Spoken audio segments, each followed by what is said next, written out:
Job se retrouve avec rien du tout. Il a tout perdu. Il a perdu son honneur. Une personne qui était aimée, qui était considérée, une personne qui était respectée, qui au jour d'aujourd'hui se retrouve avec rien du tout. Le monde d'aujourd'hui, tu n'as rien, ne te considère pas.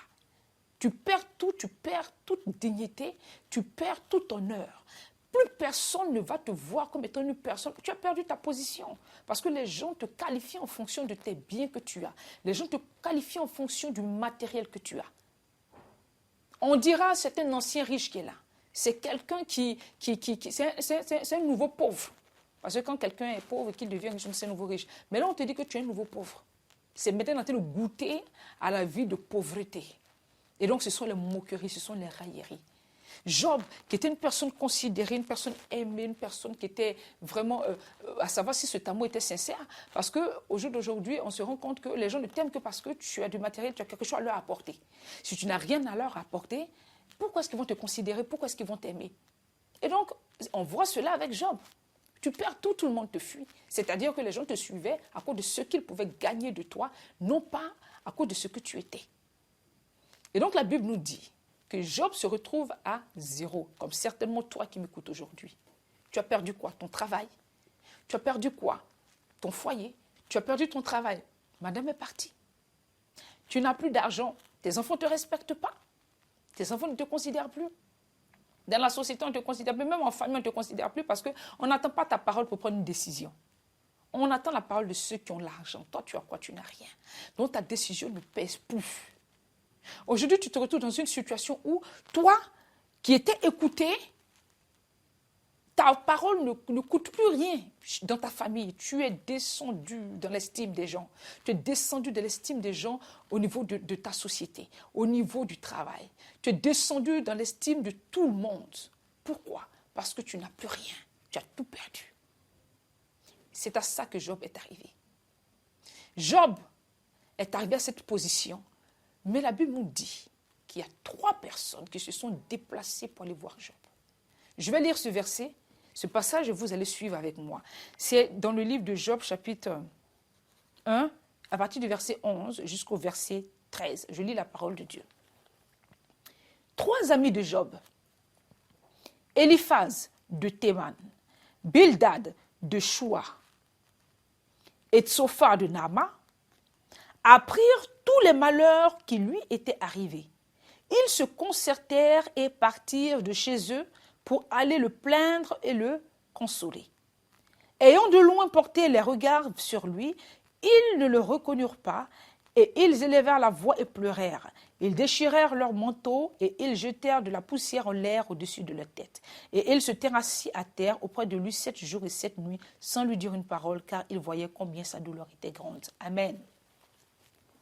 Ce que nous venons de lire là, nous parle de Job qui a tout perdu. Il se retrouve avec 0. Et là, il y a 3 personnes qui se déplacent pour aller vers Job. Les 3 amis de Job qui ont entendu que Job, qui est leur ami, a eu un problème, ils se sont concertés. Ils se sont mis ensemble pour être au même niveau d'information et voir comment est-ce qu'ils allaient faire pour aller, qu'est-ce qu'ils allaient faire pour aller le plaindre, pour aller le consoler. Ils se concertaient partir de chez eux pour aller le plaindre et le consoler. Ils ne se sont pas concertés pour critiquer Job. Ils ne se sont pas concertés pour parler mal de Job. Ils ne se sont pas concertés pour se moquer de Job. Ils ne se sont pas concertés pour dire du mal de Job. La Bible dit qu'ils se sont concertés pour voir comment est-ce qu'ils allaient partir, plaindre et puis consoler Job. Tu dis que tu es un fils de Dieu. Tu dis que tu es une fille de Dieu. Il y a des personnes que tu considères comme étant tes amis, comme étant tes copines, comme étant, tu dis c'est mon gars, comme en Côte d'Ivoire on dit c'est mon gars, c'est mon ami, c'est mon frère. Quand tu entends que cette personne a des problèmes, quelle est ton attitude? Tu appelles telle autre personne pour dire, ah, est-ce que tu es au courant que tel a eu tel problème? Est-ce que tu es au courant que tel a eu problème? Quand vous vous appelez là, vous vous dites quoi? Le Saint-Esprit pose la question à une personne aujourd'hui. Lorsque tu apprends que l'un de tes amis, tes frères, a un problème, traverse un moment difficile, et puis tu appelles les autres, mais tu vas voir les autres, et puis vous vous rencontrez là. Quand vous êtes assis là, vous parlez de quoi? Vous parlez pour voir, vous vous concertez pour voir comment est-ce que vous allez faire pour partir soutenir cette personne, vous allez partir consoler cette personne, vous allez partir épauler cette personne, mais vous vous rencontrez là, c'est pour critiquer, pour vous moquer de la situation de la personne. Te pose la question du Saint-Esprit.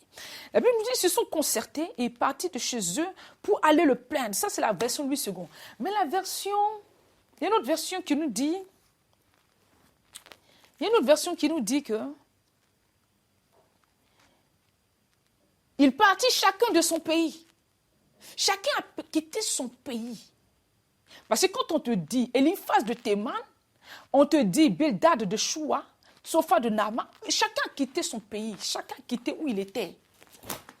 Ils ont entendu, le vent leur a apporté la nouvelle. Et puis ils ont entendu, et puis chacun a quitté où il était. Et puis ils se sont concertés. Ils ont pris la décision de partir plaindre Job, soutenir Job. Toi, qu'est-ce que tu fais? Vous restez chez vous, vous avez appris, vous restez chez vous. Non seulement vous ne déplacez pas pour partir chez la personne, mais vous restez chez vous pour critiquer, pour vous moquer de la personne et tout. Et là encore, lorsque vous décidez de partir rendre visite à cette personne, quand vous arrivez, quelle est votre attitude? Ils ont pris tous les malheurs qui lui étaient arrivés, ils se concertaient partis de chez eux pour aller le plaindre et le consoler. Ayant de loin porté les regards sur lui, ils ne le reconnurent pas. Lorsque les amis de Job, de loin, ont vu Job, la Bible nous dit qu'ils n'ont pas reconnu Job. Ils ne l'ont pas reconnu. Parce qu'ils connaissaient leur ami. Ils savaient qui était Job. Ils ne l'ont pas reconnu. Cette personne avec qui tu marches depuis toujours, que tu appelles ton ami, ton frère, est-ce que tu le connais? Est-ce que tu la connais? Il y a des personnes qui traversent des moments difficiles, qui n'ouvrent pas leur bouche, qui ne parlent pas. Mais au fond d'eux, ils sont en train de souffrir. Parce qu'aujourd'hui, les gens ont peur de se confier. Les gens ont peur de parler. Les gens ont peur de dire ce qu'ils vivent. Parce qu'ils sont entourés de personnes qui, au lieu de compatir, vont plutôt les enfoncer. Des personnes qui disent qu'ils sont leurs amis, mais qui sont là pour t'enfoncer. De loin, quand ils ont vu, ils n'ont pas reconnu l'ami, parce qu'ils connaissent leur ami. Est-ce que toi, tu connais la personne que tu appelles mon ami, ma copine, mon gars, mon frère? Est-ce que tu connais cette personne? Ils connaissaient Job. Ils savaient que celui que nous avons l'habitude de fréquenter, ce n'est pas son lui-même qui est là. C'est un langage ivoirien pour dire que ce n'est pas... C'est que il y a quelque chose qui ne va pas. Est-ce que lorsque tu vois ton frère, lorsque tu vois ton ami, lorsque tu vois ta copine, le Saint-Esprit en toi te parle, toi qui es enfant de Dieu, toi qui es fils, fille de Dieu, le Saint-Esprit en toi te parle pour te dire, c'est vrai que c'est ton frère, mais regarde-le très bien parce qu'actuellement, il traverse une période difficile. Dans sa manière de te parler, discerne que ce n'est pas celui que tu connais depuis toujours qui est là. Il parle, lui, mais il y a quelque chose qui ne va pas à son niveau. Elle te parle, lui, elle rit avec toi, mais il y a quelque chose au fond d'elle qui ne va pas. Est-ce que tu arrives à discerner? Est-ce que tu arrives à entendre la voix du Saint-Esprit te parler de tes amis, de tes frères, tes soeurs à côté de toi? De te parler de leurs problèmes, de leurs situations qu'ils vivent. Est-ce que le Saint-Esprit te donne de discerner cela? Ou alors le Saint-Esprit te donne, mais toi, tu ne discernes pas. Parce que tu es focalisé sur autre chose. De loin, lorsqu'ils ont vu leur ami, la Bible nous dit qu'ils ne l'ont pas reconnu parce qu'ils savaient qui il était. Regarde autour de toi. Tu as des amis, tu as des frères. Je ne dis pas les gens éloignés, je ne parle pas de ça. Mais une personne que toi-même qui parle, toi-même qui est concerné, tu considères comme étant ton ami. Parce que ce n'est pas tout le monde qui est ton ami. Ce n'est pas tout le monde que tu as pris pour être ton frère, ton gars. Mais une personne qui est proche de toi, que toi-même tu considères au fond de toi que celle-là, c'est ma copine, c'est mon ami. Lui, là, c'est mon gars. Regarde un peu. Ces 2 jours, tu as remarqué que son attitude est un peu bizarre. Et tu restes dans ton cœur, tu dis, moi, je m'en fous, je m'en tape. Attends. Tu ne connais pas ton ami pour savoir qu'actuellement, l'état dans lequel il se trouve en ce moment est un état difficile pour lui parce qu'il passe par un moment compliqué. Le Saint-Esprit en toi ne te parle pas. Ou alors tu n'entends pas. Pourquoi tu n'écoutes pas le Saint-Esprit? Pourquoi tu ne l'écoutes pas?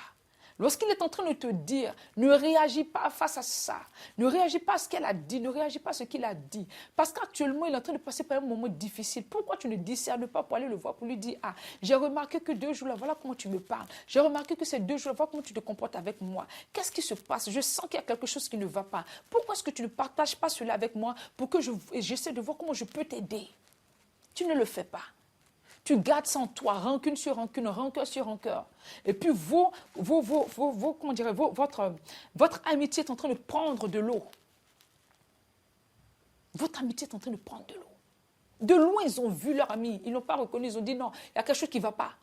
Même si on ne nous avait pas dit, mais pour celui que nous sommes en train de voir, on sent qu'il y a quelque chose qui ne va pas dans notre ami. Ce n'est pas comme ça il est. Ils connaissaient leur ami. Celui que tu appelles ami, est-ce que tu le connais? Est-ce que tu peux discerner dans son comportement, dans son regard, un appel silencieux? Est-ce que lorsque tu le regardes, lorsque tu l'écoutes parler, tu peux discerner dans le son de sa voix un appel silencieux? Est-ce que tu peux sentir cette alerte qui est en train d'être donnée au travers de sa voix? Au travers même d'un soupir? Est-ce que tu as même de discerner quelque chose? Au travers de cet ami-là, qu'il est en train de traverser un moment difficile, qu'il faille que tu essaies de voir comment tu peux l'aider avant qu'il ne soit trop tard. Beaucoup de personnes se suicident autour de nous parce qu'ils n'ont personne pour discerner l'appel silencieux dans leur regard, dans leur manière de parler, leur façon de faire. Et ces personnes se donnent la mort parce qu'il n'y a personne pour les comprendre. Il n'y a personne même pour voir que ça ne va pas. Ils sont en train de souffrir. Ils se promènent, ils rient. Ils se promènent, tu les vois comme ça, mais ils vivent des situations difficiles qu'ils ne partagent pas. Est-ce que tu as même de discerner cela en quelqu'un qui est auprès de toi, que tu considères comme étant ton ami, considères comme étant ta copine?